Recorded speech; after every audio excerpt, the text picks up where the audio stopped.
Selamat pagi dokter, perkenalkan saya Fadila Sofia Ningtyas dengan nomor induk mahasiswa 19026420010. Di sini saya akan mempresentasikan case report radiologi saya yang berjudul Radiografi pada Densbone Island.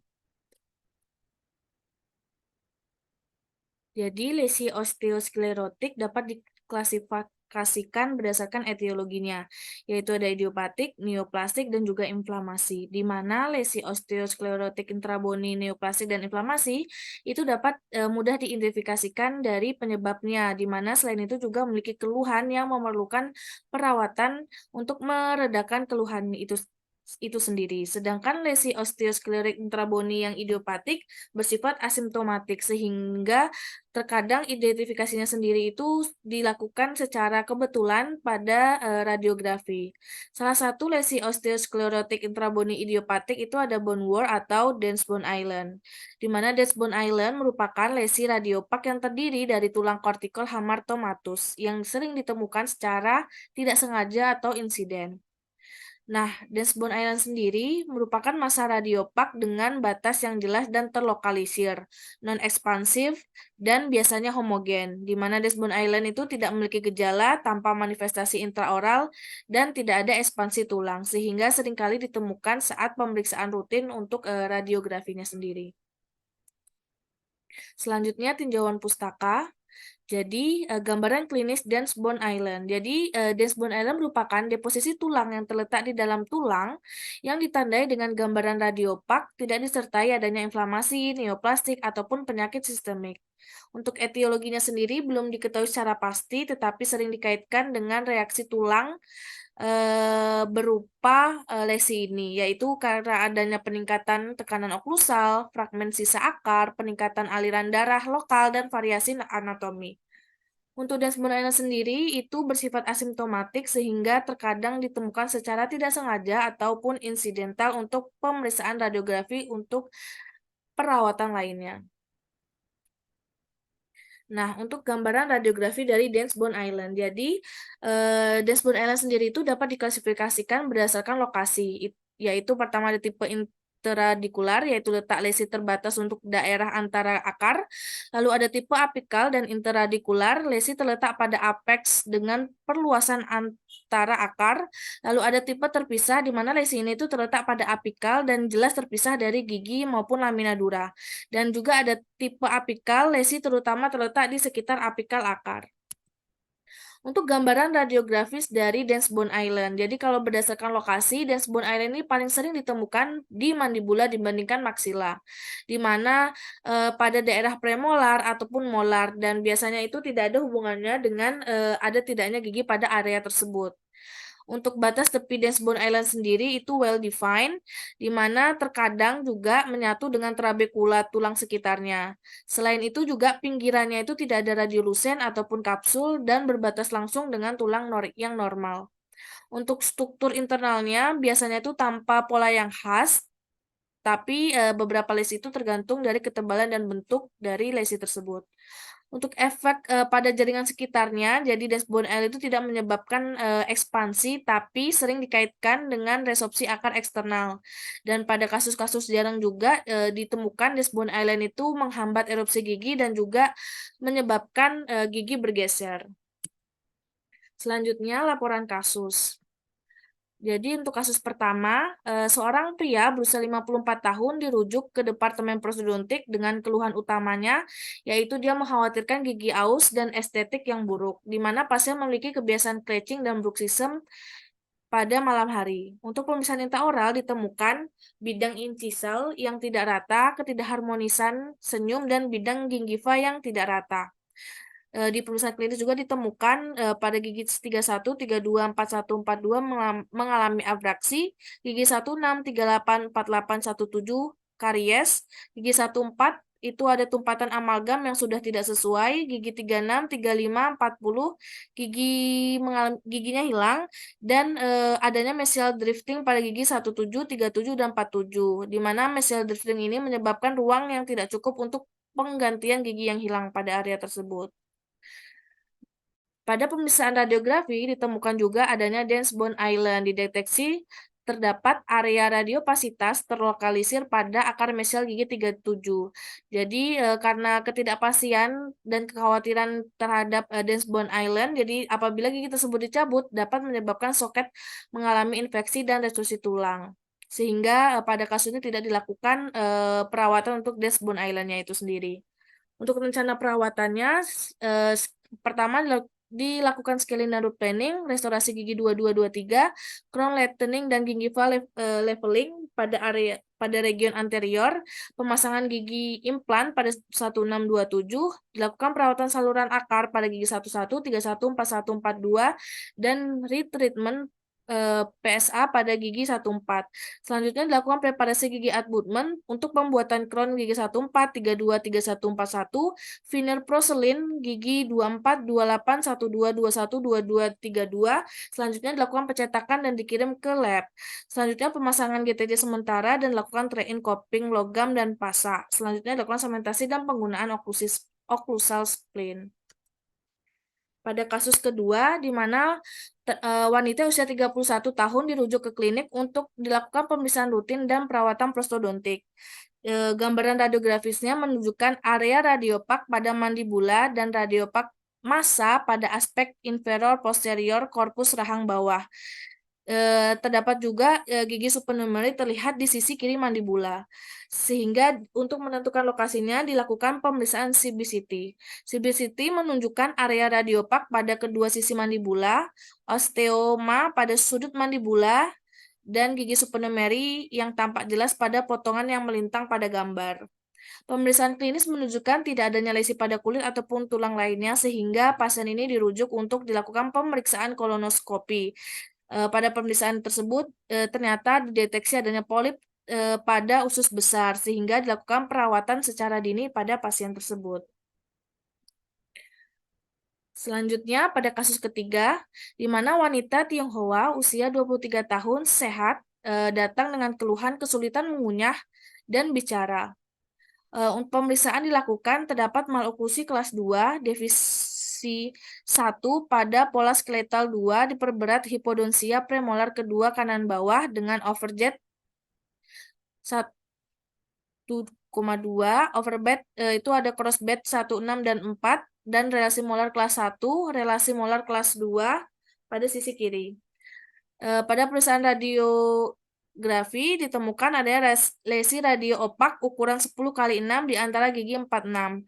Sedikit radiolucen di tengah lesi mengindikasikan adanya dense bone island yang homogen, lesi tumpang tidih dengan lamina dura pada CBCT.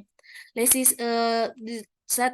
gambaran CBCT ada dua lesi. Lesi pertama itu lesi radiopak dengan ukuran 10x6x7 pada apex gigi 46 yang berkontak dengan apex mesial dan distal yang merupakan lesi target. Lesi kedua ditemukan lesi radiopak di bawah puncak gigi 43 berukuran 5x5 dan kali 5 mm dan dilakukan pemeriksaan pulpa pada 43 dan 46 itu gigi vital dan diagnosisnya itu itu dense bone island. Jadi pada pemeriksaan CBCT terdapat dua lesi dengan jelas menunjukkan adanya area radiolucen di tengah di dense bone island. Untuk rencana perawatannya itu untuk ortodontik sendiri itu dilakukan ekspansi lengkung atas dengan alat kuat helix, pencarian ruang dengan ekstraksi gigi 14 dan 24 dan juga reduksi interproksimal gigi bawah. Dan dilanjutkan dengan alat edgewise full atas dan bawah yang telah disesuaikan sebelumnya. Untuk selanjutnya interpretasi kasus. Jadi pada kasus pertama, area 1 gigi geligi terdapat kehilangan gigi pada 18, 16, 27, 36, 35, dan 46. Tidak ada persistensi, impaksi juga tidak ada. Pada kondisi mahkota terdapat gambaran radiopak pada oklusal dari enamel hingga kamar pulpa menyerupai crown pada gigi 14 dan 11. Terdapat gambaran radiopak pada oklusal dari enamel hingga dentin menyerupai tumpatan pada gigi 1326. Kondisi akar, terdapat gambaran radiopak dari kamar pulpa hingga ujung apikal menyerupai bahan pengisi saluran akar. Untuk kondisi alveolar crest dan furkasinya dalam batas normal, kondisi periapikal dalam batas normal. Untuk area 2, maksila sinus nasal dalam batas normal.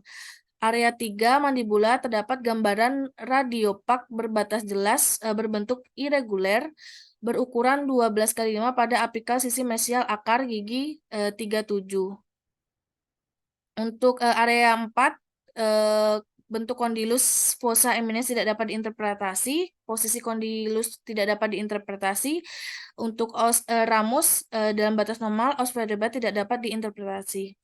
Untuk kesan terdapat kelainan pada area 1 dan area 3. Untuk radiodiagnosisnya, Editulus Reed 18162736646, nekrosis pulpa gigi 14, pulpitis irreversible 131126, dan dense bone island. Pada kasus kedua, di mana kehilangan gigi pada gigi 17, 26, 28, 37, 36, 46, dan 47.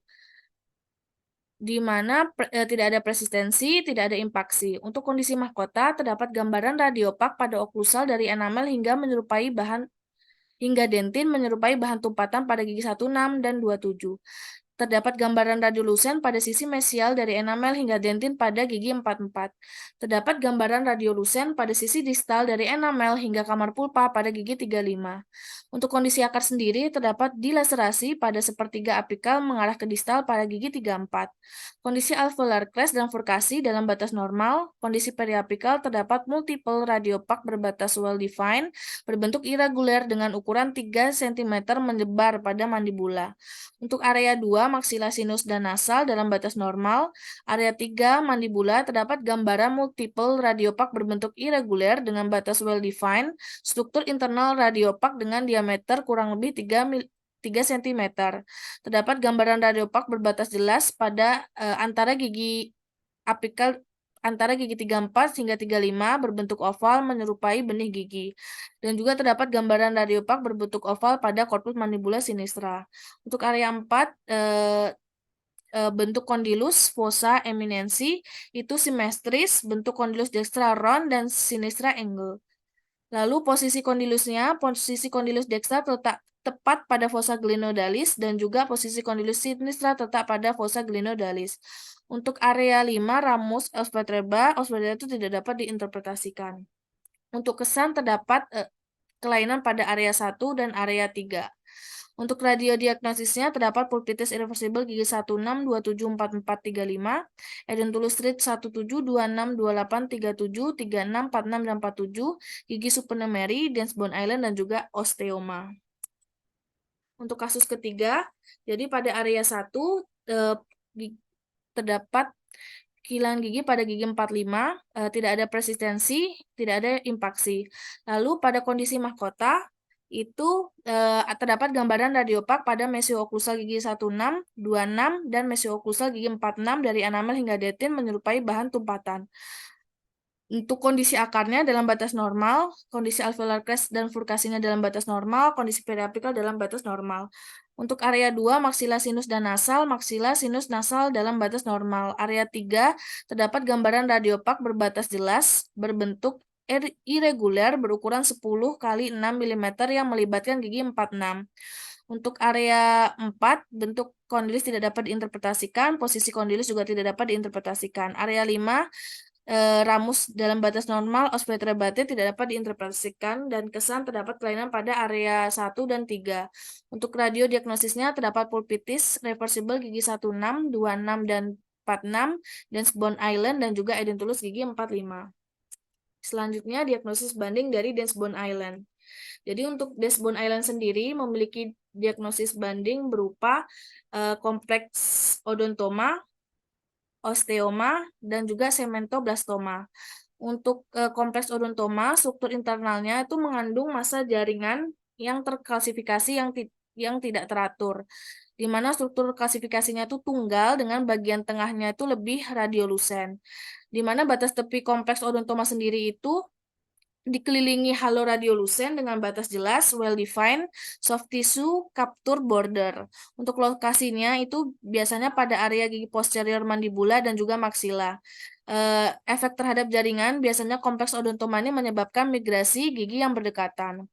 Selanjutnya ada diagnosis banding yang kedua, osteoma, di mana dia itu struktur internalnya terdiri dari tulang kompak, semuanya radiopak. Osteoma yang mengandung tulang kankulus menunjukkan bukti struktur trabekular interna. Untuk batas tepinya jelas, lokasinya posterior mandibular, biasanya jauh dari gigi, dan efeknya itu terhadap jaringannya itu dapat menggeser jaringan lunak yang berdekatan. Lalu ada sementoblastoma, di mana struktur internalnya itu massa besar sementum atau jaringan mirip sementum. Batas tepinya tuh batas kortikal dan pita radiolusen yang jelas tepat di dalam batas kortikal.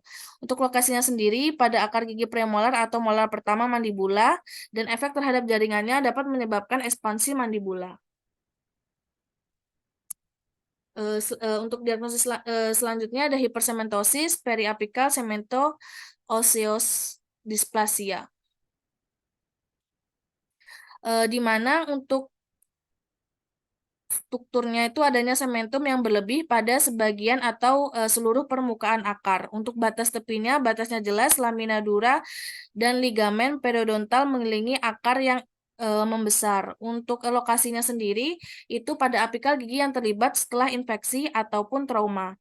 Untuk efek pada jaringan sekitarnya, dia itu tidak mempengaruhi gigi yang berdekatan. Lalu ada periapikal semento osseous dysplasia, di mana struktur internalnya radiodensitas yang bervariasi tergantung pada tahapan lesi. Untuk batas perifernya jelas, untuk lokasinya area anterior mandibula dan maksila, dan efeknya itu tidak menyebabkan displacement dan resorpsi akar gigi di sekitarnya. Selanjutnya ada periodontitis apikalis, jadi terlihat tersusun atas tulang sklerotik disertai pelebaran ligamen periodontal yang persistensi. Lalu untuk batas periferal, batas lesi biasa tidak jelas dan menunjukkan zona transisi tulang yang bervariasi.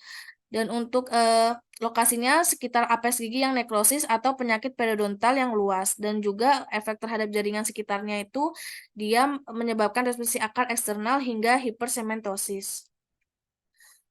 Untuk kesimpulan dari case report ini, itu Desbone Island merupakan peningkatan kepadatan tulang yang terjadi pada area rahang atas atau rahang bawah, terutama di sekitar akar gigi yang masih vital dan juga dia ini bersifat asimptomatik. Desbone Island memiliki karakteristik berupa gambaran radiopak yang berbatas jelas, well-defined, yang simptomatik. Pemeriksaan radiografi, khususnya radiografi panoramik, berperan penting dalam deteksi dini abnormalitas pada tulang, termasuk Dens Bone Island. Sekian presentasi dari saya. Lebih kurangnya saya meminta maaf, dokter. Terima kasih, dokter.